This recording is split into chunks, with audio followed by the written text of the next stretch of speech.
Bismillahirrahmanirrahim. Assalamualaikum warahmatullahi wabarakatuh. Salam sejahtera untuk kita semua. Perkenalkan, kami dari MTS Umu Sabri Kendari, Provinsi Sulawesi Tenggara. Saya sendiri, Fairuz Hairul Arisandi, dan Nurfadillah Fauzia Adrianto Putri, dengan judul penelitian Model SPEI HQRD, Dampak Varian dan Efektivitas Vaksin SARS-CoV-2 terhadap penyebaran COVID-19 di Indonesia. Adapun latar belakang pada penelitian kami yaitu, pandemi COVID-19 merupakan masalah utama dunia yang dihadapi masyarakat saat ini, setelah merebak pertama kali di Tiongkok pada tahun 2019. Mutasi terus-menerus dari SARS-CoV-2 menghasilkan banyak varian, tetapi memiliki karakteristik utama yang sama.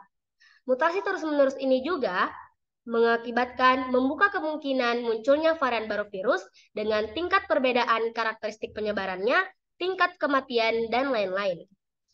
Tonggak penting lainnya terkait dengan virus ini adalah dengan diadakannya kampanye vaksinasi vaksin COVID-19 di beberapa negara.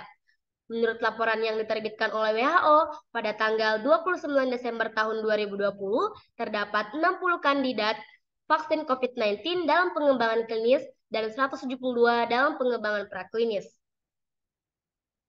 Vaksin COVID-19 tiba pertama kali di Indonesia pada tanggal 6 Desember tahun 2020. Sejumlah 1,2 juta dosis vaksin dengan merek vaksin CoronaVac buatan dari Sinovac. Pembahasan COVID-19 dalam sudut pandang model matematika hingga saat ini masih terus dikembangkan. Sejak awal kasus ini terjadi, berbagai model telah dikonstruksi, termasuk yang melibatkan variabel reservoir yang menandai awal mula virus menjangkiti manusia. Banyak model telah diusulkan untuk mensimulasikan penyebaran COVID-19, tetapi sejauh yang kami ketahui, tidak satupun dari mereka yang mengamukan efek varian potensial SARS-CoV-2 bersama dengan vaksin dalam penyebaran COVID-19. Berdasarkan alasan-alasan tersebut, kami tertarik untuk melakukan penelitian dengan judul Model SPEI HQRD, Dampak Varian dan Efektivitas Vaksin SARS-CoV-2 terhadap penyebaran COVID-19 di Indonesia. Adapun rumusan masalah pada penelitian kami, yang pertama, bagaimana model matematika dampak varian dan vaksin SARS-CoV-2 di Indonesia. Yang kedua, bagaimana nilai reproduksi efektif pada model dampak varian dan vaksin SARS-CoV-2 di Indonesia. Dan yang ketiga, bagaimana model efektivitas vaksin SARS-CoV-2 di Indonesia. Selanjutnya, tujuan penelitian. Yang pertama, untuk mengetahui model matematika dampak varian dan vaksin SARS-CoV-2 di Indonesia. Yang kedua, untuk mengetahui nilai reproduksi efektif pada model dampak varian dan vaksin SARS-CoV-2 di Indonesia. Dan yang ketiga, untuk mengetahui model efektivitas vaksin SARS-CoV-2 di Indonesia. Selanjutnya, manfaat penelitian. Yang pertama, untuk pemerintah. Penelitian ini mungkin menarik bagi pembuat kebijakan sebagai alat untuk mengevaluasi berbagai kemungkinan skenario masa depan dan dapat digunakan data pentingnya vaksinasi di Indonesia. Selanjutnya, untuk masyarakat. Sebagai sumber informasi kepada masyarakat bagaimana penularan virus corona dan efektivitas vaksin di Indonesia. Selanjutnya, tinjauan pusaka. Yang pertama, coronavirus disease. Yang kedua, penularan coronavirus disease. Yang ketiga, model SIR, pandemi dan endemi. Serta yang keempat, bilangan reproduksi dasar. Metode penelitian. Jenis penelitian yang digunakan dalam penelitian ini adalah studi literatur yang bertujuan untuk membangun model matematika yang mempresentasikan dinamika transmisi COVID-19 dan efektivitas vaksin SARS-CoV-2 di Indonesia. Waktu penelitian dilaksanakan pada bulan Mei sampai Agustus 2022. Tempat penelitian ini bertempat di Laboratorium Komputasi MTS Umu Sabri Kendari, Sulawesi Tenggara. Prosedur penelitian dapat dilihat pada diagram alur berikut. Yang pertama, studi literatur dan membuat model, sehingga model yang dihasilkan ialah model SPEI HQRD. Yang ketiga, menentukan nilai reproduksi dasar dan titik kesetimbangan endemik. Yang keempat, menginput nilai parameter. Yang kelima, model penyebaran virus COVID-19 dan efektivitas vaksin. Yang keenam, aplikasi untuk kasus di Indonesia. Yang ketujuh, hasil dan kesimpulan. Metode penelitian dapat dilihat pada slide berikut ini. Selanjutnya, hasil penelitian. Yang pertama, persamaan matematis model SPEI HQRD. Dapat dilihat pada slide, kami menggunakan parameter SPEI HQRD, di mana S sebagai manusia rentan, E terpapar, I menular, IU menular tapi tidak terdeteksi yang akan bertahan dari penyakit, IDU menular tetapi tidak terdeteksi yang akan mati, Q orang yang karantina, HR orang yang dirawat di rumah sakit yang akan sembuh, HD orang yang dirawat di rumah sakit yang akan mati, D meninggal oleh COVID-19 dan terdeteksi, DU meninggal karena COVID-19 tapi tidak terdeteksi, RD pulih setelah sebelumnya terdeteksi menular, dan RU pulih setelah sebelumnya menular.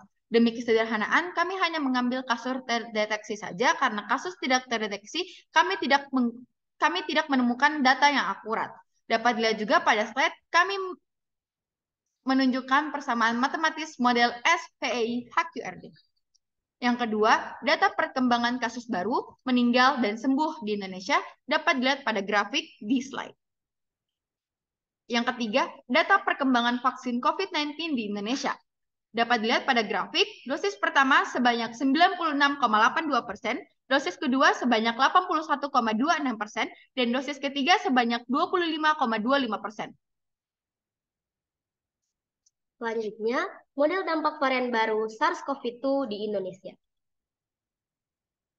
Diagram berikut merupakan data simulasi yang dilaporkan secara resmi dari evolusi harian yang terdeteksi yang terdapat diagram kiri dan kematian yang terdapat di diagram kanan. Dengan asumsi bahwa tindakan pengendalian pada tanggal 17 Januari 2021 dipertahankan dan tanggal 1 Maret 2021 tindakan pengendalian dilonggarkan, serta mempertimbangkan virus referensi dan varian kedua dari SARS-CoV-2 yang menyebar 93% lebih cepat. Dari diagram tersebut, kita dapat melihat bahwa pada tanggal 17 Januari, tepatnya tindakan pengendalian dipertahankan, tingkat kasus positif baru dan kematian baru menurun. Sedangkan pada tanggal 1 Maret 2021, yaitu pada tindakan pengendalian dilonggarkan, kita dapat melihat kasus positif dan kematian baru meningkat. Selanjutnya, model dampak varian baru SARS-CoV-2 di Indonesia dalam pengendalian dipertahankan. Seperti yang kita ketahui pada tanggal 17 Januari 2021, yaitu pada tindakan pengendalian dipertahankan dan mempertimbangkan virus referensi dan varian kedua dari SARS-CoV-2 yang menyebar 93% lebih cepat. Pada diagram di atas merupakan simulasi evolusi kematian yang terdeteksi setiap hari yang disebabkan oleh setiap varian.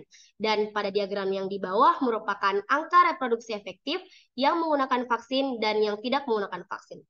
Pada diagram yang di atas, pada diagram dengan tanpa menggunakan vaksin, kita dapat melihat bahwa kasus kematian meningkat. Sedangkan pada diagram dengan menggunakan vaksin, walaupun kasus kematian tetap meningkat, tetapi tidak lebih dari diagram dengan tanpa vaksin. Begitu pula dengan angka reproduksi efektif. Pada diagram yang tanpa vaksin, kita dapat melihat angka reproduksi efektifnya lebih dari 1. Dan kasus kematiannya konstan. Sedangkan pada diagram dengan menggunakan vaksin, walaupun angka reproduksi efektifnya tetap di atas 1, tetapi tidak lebih dengan diagram tanpa vaksin, dan angka kematiannya tetap menurun. Selanjutnya, model dampak varian baru SARS-CoV-2 di Indonesia dalam pengendalian dilonggarkan. Seperti yang kita ketahui juga, pada tanggal 1 Maret tahun 2021, tindakan pengendalian dilonggarkan. Selanjutnya, pada diagram tersebut merupakan simulasi evolusi kematian yang terdeteksi setiap hari yang disebabkan oleh setiap varian, dan pada diagram di bawah merupakan jumlah atau angka reproduksi efektif. Pada diagram di atas kita dapat melihat diagram dengan tanpa menggunakan vaksin, tingkat kematian sangat naik drastis. Sedangkan pada diagram dengan vaksin kita dapat melihat bahwa tingkat kematian walaupun tetap naik drastis, tetapi tidak akan lebih dari diagram dengan tanpa menggunakan vaksin. Begitu pula pada angka reproduksi efektifnya. Dari semua hasil tersebut, kami menyimpulkan bahwa meskipun situasi di Indonesia tampaknya benar-benar terkendali, varian baru yang terkait dengan nomor reproduksi efektif bisa lebih besar dari 1, mungkin menghasilkan situasi dengan gelombang baru yang tidak terkendali, bahkan dengan arus, tingkat vaksinasi, dan tingkat pengendalian. Menjaga langkah-langkah pengendalian dan meningkatkan tingkat vaksinasi tampaknya perlu. 5. Model efektivitas vaksin COVID-19 di Indonesia.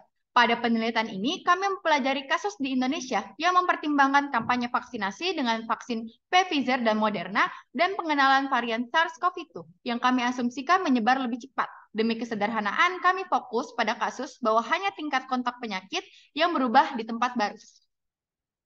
Kami telah menerapkan model untuk kasus tertentu di Indonesia yang memungkinkan untuk menarik beberapa kesimpulan. Hasilnya menunjukkan bahwa tingkat vaksinasi saat ini negara itu mungkin tidak cukup. Misalnya jika tindakan pengendalian dilonggarkan untuk menghindari gelombang penyakit berikutnya. Sebenarnya varian baru yang berpotensi lebih menular yang dapat menyebabkan penyakit ini menjadi gelombang baru kecuali tingkat vaksinasi ditingkatkan atau tindakan pengendalian yang sangat ketat dipertahankan untuk waktu yang lama.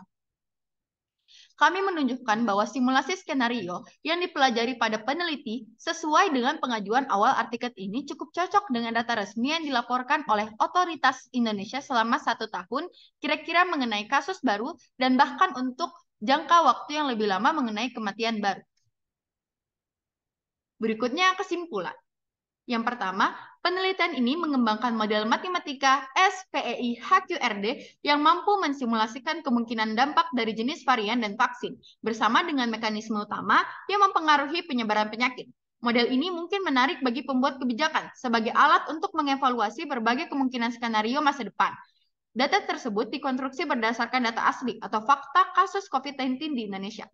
Yang kedua, penelitian ini menunjukkan bahwa bahkan dengan kasus pandemi yang melambat, dengan jumlah reproduksi efektif kurang dari 1 dan penyakit tampaknya terkendali, jumlah reproduksi efektif hanya varian baru mungkin lebih besar dari 1 dan akhirnya jumlah infeksi akan meningkat menuju gelombang penyakit baru. Oleh karena itu, tindak lanjut yang ketat dari evolusi jumlah infeksi dengan varian baru yang berpotensi lebih berbahaya sangat penting pada setiap tahap pandemi. Yang ketiga, hasil penelitian menunjukkan hasil yang berbeda. Hasil penelitian menunjukkan bahwa vaksin dapat mengurangi infeksi, tetapi mungkin tidak cukup untuk menghindari gelombang baru dengan tingkat vaksinasi yang diharapkan saat ini di Indonesia jika tingkat pengendalian dilonggarkan.